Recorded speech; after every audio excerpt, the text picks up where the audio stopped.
जब किसी के पास कोई चीज नहीं होती है ना, तो उसे थोड़े समय के लिए भी मिले तो वो बड़ा खुश हो जाता है। हाँ हाँ चलेगा। हम सब इंसान हैं, कोई चीज जब पा लेते हैं तो उसकी इच्छाएं और अनंत होती हैं और बढ़ती हैं। महादेव की कृपा से इनके घर संतान हो गई। तुम शिव चालीसा में पढ़ते हो, पुत्र काम की इच्छा हुई निश्चय शिव प्रसाद से हुई। आप पढ़ते शिव चालीसा में। शिव चालीसा का पाठ करना चाहिए नित्य नित्य। शिव चालीसा का पाठ करना चाहिए, शिव को जल चढ़ाना चाहिए, शिव का पूजन करना चाहिए, सोमवार या प्रदोष में से व्रत करना चाहिए। ये शिव भक्ति का पहला सूत्र है। ये संत ऐसा करते थे, इसलिए इनको संतान मिल गई। संतान मिली, इस संतान का नाम इन्होंने क्या रखा? इनका नाम रखा मृत्युंजय। इनका नाम रखा गया मृत्युंजय, जिसको तुम आज महामृत्युंजय के नाम से जानते हो। उनका नाम पहला मृत्युंजय रखा गया। क्यों? क्योंकि 12 से 14 साल के लिए ही आयु लेकर आए हैं। बड़े शिष्ट हैं, संस्कारी हैं और खूब आनंद से रहते हैं। समय आया, अब कुछ दिनों बाद वो वर्ष पूरे होने वाले हैं, दिन पूरे होने वाले हैं और इनकी मृत्यु हो जाएगी। इस भाव से मां बाप बहुत परेशान हैं। किसी संत ने एक युति सिखा दी, एक नियम सिखा दिया। बोले एक काम करो, सबको आशीर्वाद लेने की आदत डालो इनकी। सबको बोलो आशीर्वाद लिया करें, सबको प्रणाम किया करें। अब तो क्या, माँ बाप इतने डरे हुए बेचारे कि उन्होंने तो मंदिर के बाहर ही बिठा दिया कि जो आए सबको प्रणाम करना। वो सबको प्रणाम करने लग गए। एक दिन सप्तऋषि आए और सप्तऋषियों को प्रणाम कर लिया उन्होंने। सप्तऋषियों ने कहा आयुष्मान भव। अरे महात्मा, आपका आशीर्वाद फलीभूत नहीं होगा, इनको तो कुछ दिनों में मर जाना है। अरे मेरा आशीर्वाद फलीभूत नहीं होगा, महादेव ने ऐसे कैसे कराया हमारे साथ? आप हमारे साथ चलो। ब्रह्मा जी के पास ले गए, ब्रह्मा जी को प्रणाम कराया। ब्रह्मा जी ने कहा आयुष्मान भव। बोले बाबा, आपका भी आशीर्वाद फलीभूत नहीं होगा, इनको तो कुछ दिनों में खत्म हो जाना है, मर जाना है, शरीर पूरा हो जाना है इनका तो बोले जब तुम जानते थे तो मुझे क्यों फंसाया? बोले प्रभु, मैं स्वयं फंसा हुआ हूं, मैंने भी यही कह दिया था। बोले चलो कोई बात नहीं, अब इससे विष्णु के पास चलते, वही निकालेंगे। विष्णु के पास गए और प्रणाम कराया। विष्णु ने भी कहा आयुष्मान भव। बोले भगवान, तुम भी फंस गए, इनको तो कुछ दिनों में पूर्ण हो जाना है। तो ब्रह्मा जी तुमने बताया क्यों नहीं? मैं कैसे बताता प्रभु, मैं स्वयं इसी कुचक्र में मैं भी फंस गया हूं। ये सप्तऋषियों ने फंसाया है मुझे, सप्तऋषियों ने तुम्हें फंसाया और तुमने मुझे फंसा दिया। बोले हाँ प्रभु, मैं क्या करता, आप ही के पास आना था मुझे तो।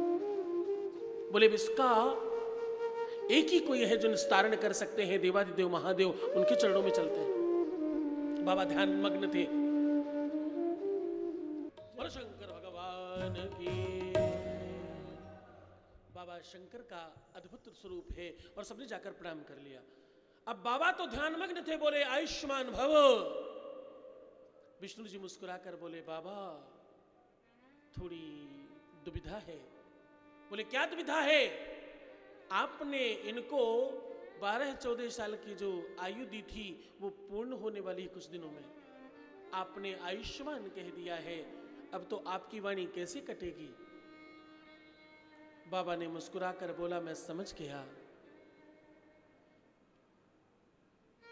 जब इंसान को खुद को बचाना होता है तो वो सारे प्रयत्न करता है। विष्णु, मैं समझ रहा हूं तुम्हारी नीति, तुम सारे के सारे जो एक साथ मिलकर आए हो, इसके पीछे का मैं सारा कारण समझ रहा हूं। लेकिन आयुष्मान का मतलब सिर्फ आयुष्मान होता है। जाओ आयुष्मान भव। आज से इनका नाम मृत्युंजय नहीं है, इनका नाम महामृत्युंजय है। इनका नाम स्मरण जो कर लेगा उसकी आयु बढ़ जाएगी, इनकी तो आयु ही क्या कहना। ऐसा कह के महादेव ने भेज दिया। समय पूरा हुआ, काल पहुंचा और प्राण खींचने लगा। इतने में महादेव वृषभ पर सवार होकर आ गए और बोले इनको ले जाना है तो पहले मुझसे राम राम करना पड़ेगा, पहले मुझसे नमः शिवाय करो, उसके बाद आगे जाओ। बोले बाबा, इनका समय पूरा हो गया है, आपने ही जो नीति बनाई है उसी का पालन कर रहा हूं मैं तो। यमराज, मैंने इन्हें जो समय दिया था वो इंसानी साल नहीं दिए थे, अपने वाले साल दिए थे मैंने।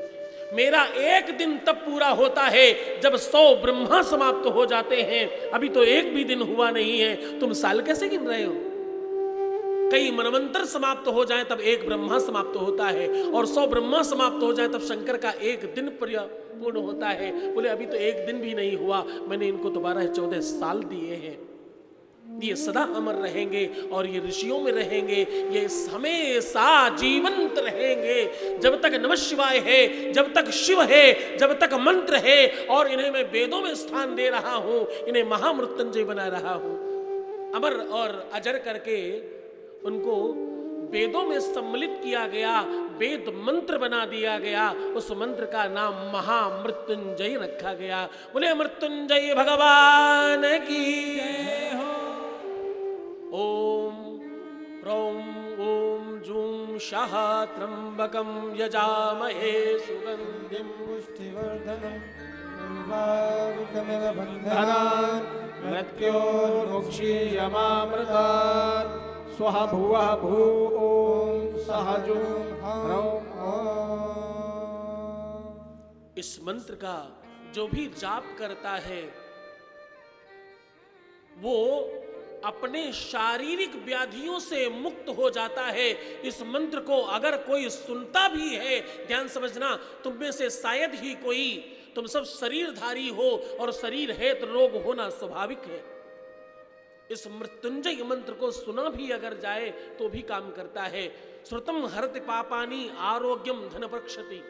सुनने मात्र से भी पाप ताप समाप्त होते हैं और रोग मुक्त हो जाता है साधक। साल में एक बार महामृत्युंजय अपने घर में आचार्यों को बुलाकर जरूर कराना चाहिए। तुम हाउस टैक्स देते हो, तुम इनकम टैक्स देते हो, तुम रोड टैक्स देते हो, तुम वाटर टैक्स देते हो, तुम जाने कितने प्रकार के टैक्स देते हो, सेल टैक्स देते हो, और सारी इनकम सारी टैक्स देने के बाद जो भी सामान खरीदो उस पे भी टैक्स देते हो। भगवान को कभी तुम कुछ नहीं देना चाहते।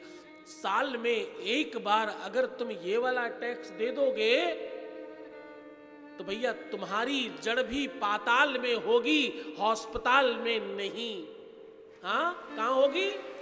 पाताल में होगी। पुण्य की जड़ पाताल में होती है और पाप की जड़ अस्पताल में होती है। तो अस्पताल से बचना है तो साल में एक बार अपने पूरे वंश कुटुंब के नाम से आपके सद्गुरुनाथ धाम में वर्ष में एक बार महामृत्युंजय जरूर कराया करो। ये तुम्हारे लिए बड़ा अच्छा होगा। नमः शिवाय ओम नमः शिवाय हर हर भोले नमः शिवाय नमः शिवाय ओम नमः शिवाय हर हर भोले।